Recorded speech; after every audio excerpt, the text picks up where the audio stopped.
தட்சிணாயனம் நிறைவடைந்து உத்தராயணத்தின் முதல் தினம் துவங்குகிறதோ அன்று பீஷ்மன்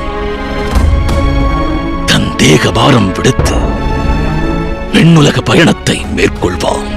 மகாபாரத போரே பீஷ்மராக உருவகப்படுத்தப்பட்டதால் பீஷ்மரின் சாவு என்பது போரின் சாவு, அதாவது போரின் முடிவு என்பதாகும்.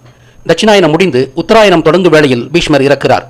பூமி சூரியனை சுற்றி வட்டப்பாதையில் செல்லும் போது அது தன்னைத்தானே சுற்றிக் கொள்ளும் அச்சானது சாய்ந்துள்ளதால் சூரியன் மகர ரேகைக்கும் கடகரேகைக்கும் இடையில் நகர்வது போன்ற ஒரு பிரமை நமக்கு ஏற்படுகிறது. அப்படி மகர ரேகையிலிருந்து கடகரேகைக்கு நகர்வது உத்தராயணம் என்று அழைக்கப்படுகிறது. கடகரேகையிலிருந்து மகர ரேகைக்கு நகர்வது தட்சிணாயனம் என்று அழைக்கப்படுகிறது. இப்போது இருக்கும் 12 தமிழ் மாதங்கள் இந்த பெயரில் அன்று இல்லை என்றாலும் இன்று மார்கழி மாதம் என்று அழைக்கப்படும் காலத்தில்தான் அன்று போர் நிகழ்ந்தது. ஏனென்றால் தட்சிணாயனம் முடியும் மாதம் மார்கழி மாதமே. ஆக பீஷ்மர் பாத்திரம் போர் நடந்த வருடத்தில் எப்போது போர் நடந்தது என்பதையும் குறிக்கிறது. மார்கழி மாதத்தை போருக்கான காலமாக தேர்ந்தெடுத்தது எதற்காகவென்றால் தமிழகத்தில் மழைக்காலம் முடிந்து இதமான தட்பவெப்பம் நிகழும் காலம் இது. கோடையில் போர் செய்தால் போரின் வலிகள் தாங்க முடியாததாய் இருக்கும். அதனால்தான் குளிர்காலத்தில் சண்டையை வைத்துக் கொண்டனர்.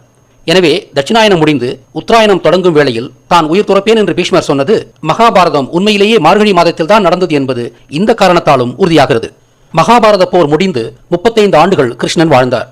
எனவே துவாபர யுகத்தின் இறுதியில் கலியுகம் தொடங்குவதற்கு 35 ஆண்டுகளுக்கு முன்புதான் மகாபாரத போர் நிகழ்ந்தது. கிருஷ்ணன் இறந்த அன்றுதான் கலியுகம் பிறந்தது.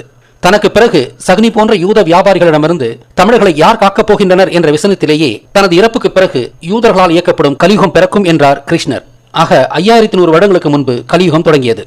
மாயன் நாட்காட்டி முடிவடைந்த 2012ஓடு கலியுகமும் முடிந்து தற்போது கிருஷ்ணனே முன்னறிந்து சொன்ன 5வது யுகமான சத்திய யுகம் பிறந்துள்ளது.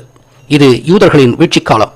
காடுகளை அடித்து விவசாயம் செய்வதை அனுமதிக்கலாமா என்பதை நிறுவவே போர் மூண்டது. பாண்டவர்கள் வென்றால் விவசாயம் தழைக்கும். பாண்டவர்கள் தோற்றிருந்தால் அதுவே விவசாயத்தின் முடிவாக அன்று இருந்திருக்கும்.